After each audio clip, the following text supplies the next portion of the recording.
Hey, what's going on, guys? The Beldam is back for a brand new video. So this past weekend, I went to see the new film by David Bruckner called The Night House. And before I give you my thoughts on the film, I wanted to give my friend Martin, aka the Anthropomorphic Fiend, a quick shout out. For those of you who don't know, Martin is going to college. Tonight was his last stream, I'm assuming, for a while. And he's he's just going to college. But it was still it was still bittersweet. It's kind of felt like the closing of a chapter because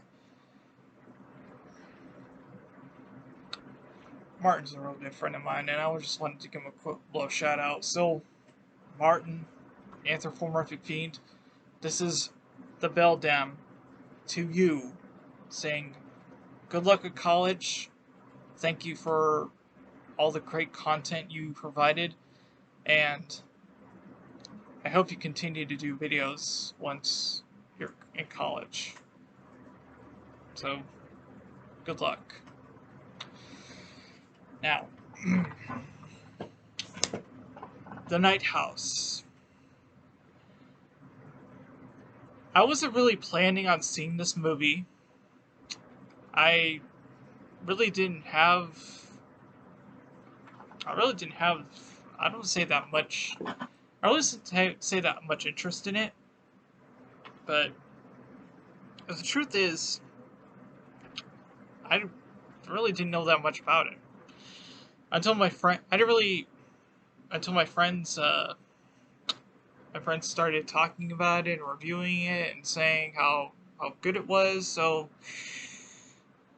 I figured, why not? So I didn't do any kind of research on it. I just kind of went in blind and to see if it was worth it, to see if it was leave some kind of impact. And oh boy, did it. So the plot of this movie is Rebecca Hall plays a character named Beth, who is she's a recent widower. Is a widower or widow? I'm not sure. Her husband has tragically committed suicide, and the film lets you know this like right when it opens. There's shots of them, of their pictures, and just like this slow, somber music, and it's just drifting throughout their house that he built for them. It's a lake house. It's not like a it's not it's a not in a suburb. It takes place on it's set on a lake. But the film follows her as she kind of goes through the motions of grief over losing her husband. And as the film progresses, we as the audience start to she slowly starts to discover that maybe her husband wasn't what he seemed. And at first we just assume at first she's getting like maybe like signals or messages from we could probably assume that it's him haunting her. And we follow them like her throughout this journey. And as the film progresses, as we learn more and more, she's like the film is really kind of it really kind of plays with expectations a little. It's it's giving you the idea that this could maybe be all in her head. The events of the film is really kind of, it's almost kind of vague on what is real and what isn't. And it does a really good job exploring that. It makes you wonder. She has no sign. Beth has no sign of, or I've, at least I'm not sure. We haven't I've only seen the film once. I really need to rewatch it to really get an idea of whether or not she is mentally incapacitated. Like she's going through this whole grief, and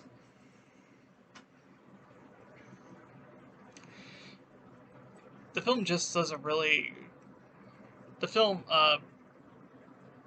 this is really hard to talk to us about spoilers, but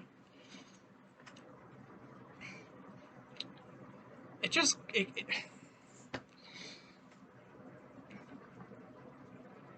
plays with the it plays with your head is what I'm trying to say. It's a psychological film, and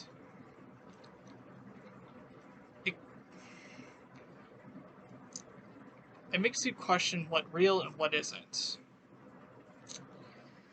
And by the end of the film, a lot of stuff happens. A lot of stuff where you start to think maybe it is real, maybe it isn't.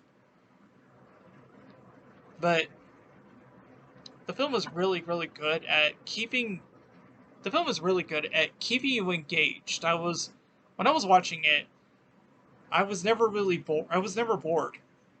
I was fully invested in the story and the characters. And it didn't really come off as almost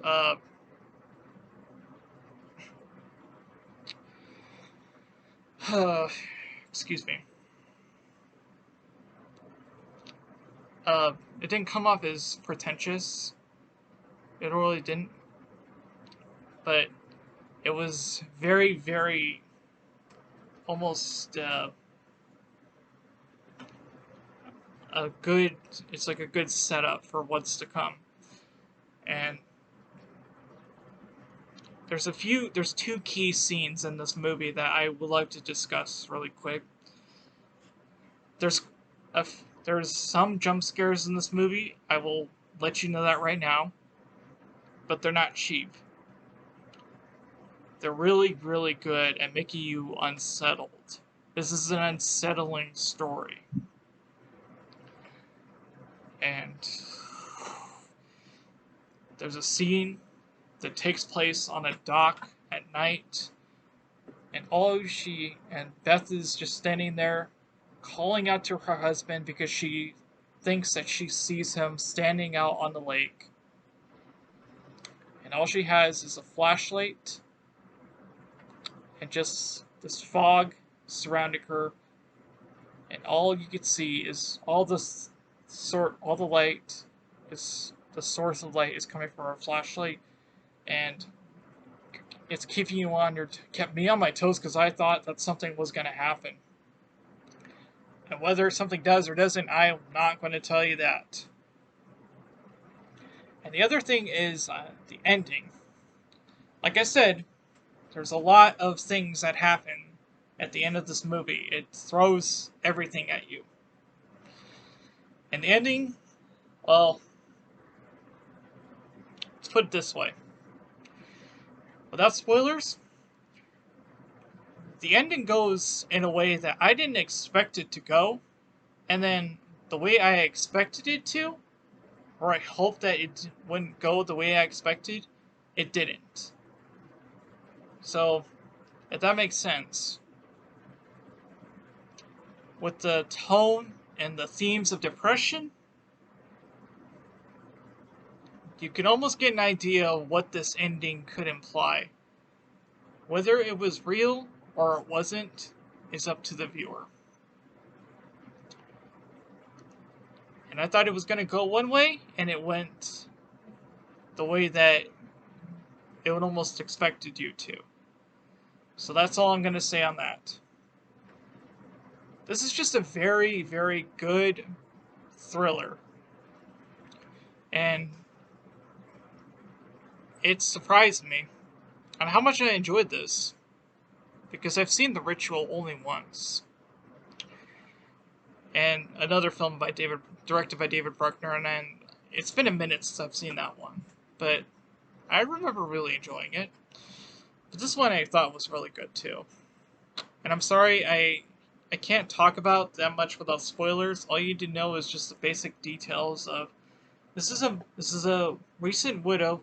This is a recent widow, and she's going through a depression over the loss of her husband. Her husband, like, she starts discovering some things about her husband that she didn't know or understand. And throughout the film, it's just following her, and things just slowly start taking on a almost supernatural force. And whether the monster itself is actually something like a real, something demonic, or something that's implied that the monster itself could be the monster of depression and suicide. That's all I'm just going to say on that. I gave this film 4 stars on my Letterboxd. And I really, really recommend that you go check it out in the theater if you can. Because it is a masterful, with camera work, lighting, film. And that is my review of The Night House. I really recommend you see it. So, thank you guys for watching. I really do appreciate it. And let me know what you think of The Night House. And I will see you in the next video.